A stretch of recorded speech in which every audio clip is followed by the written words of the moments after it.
Hi guys, I'm back.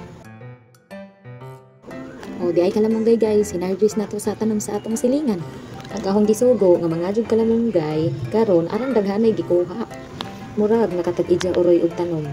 Kuhaan na ganin naho ni guys karon daghan gihapoy bilin. Sayang man di guys, unsa nakahunahon na ako nga ako ning himuon og fertilizer. Kay naa man koy kita nga punuan sa kwarta guys. So ang nanganaan butangan na og fertilizer para daghan og bunga. O mao na ni, sugdan na nato para madalig ta. O daghan na ra ba ni hala bira. Sige, paspasan nato ni.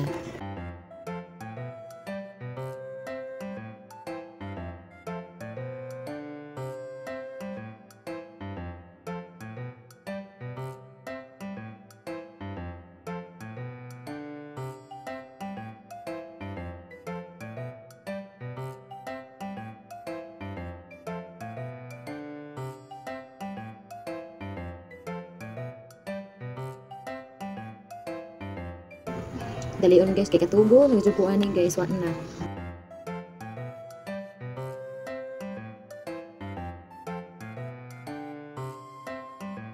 O tindugan na kay sakit naglubot og umingkod, tindog na sab.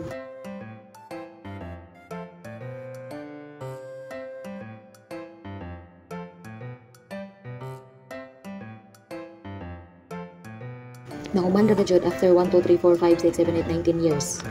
Kumana ni guys, ato na yung blender, andam na to among blender nga guba, nga wala na gamit-gamit, naliki ni siya guys, mao nang mahal magitestingan og gamit, pero hinahinayan ra kay basing mabuak na inuog sa mo. Okay. O isod na nato ang kalamonggay sa blender ug butangan nato og tubig.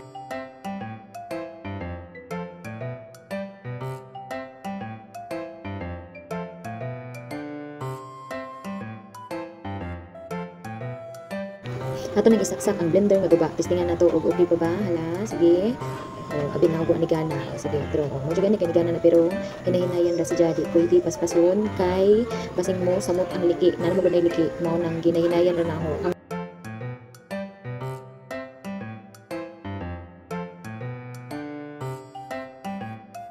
Tangtango na guys kay action ko kabalaka kay murag nag-aso na sa ilawom sa blender. Okay na ni guys, basta na lamang madugmok ang kalamonggay gato masagoy sa tubig o tanan na fertilizer na siya. So i-direct ra to bugo sa kanon guys ha. Katong atong nahimo nga kalamonggay. Masustansya ganito sa tao samot na sa tanom, okay? Ug kaning tukog sa kalamonggay, di pud ni nato ilabog guys kay sayang kaayo magamit pud na siyang fertilizer. Ato na siyang isud sa galon kanang tukog ato na gamitin para maigo atong isud. And then ato na paiguon masuyod na siya tanan ng mga tukog kay sayang nagimong ilabog. At least napuslan pa nimo na kung imo nang himuon pong fertilizer. So ato nang isuyod sa galon tapos butangan nato na siya og tubig usab. Pwede na pud ng 1 liter.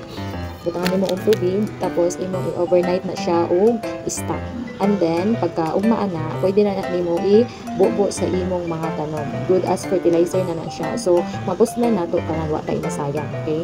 So ana kay ka guys sa organic fertilizer o patay gasto, organic din siya. Di siya makadaot sa lupa, di ko siya makadaot sa tanom.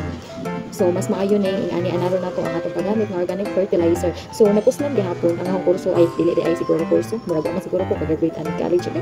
Pero gusto ra lamang mo na imbento na nga mao na gitawag organic fertilizer isa na siya sa organic fertilizer na dali ra himuon, okay? Ato na siyang ihumog sa tubig guys, overnight guys. Tapos pwede na nimo ibubo dayon diretso sa tanom direct na. And then na koy nahimo. Bye.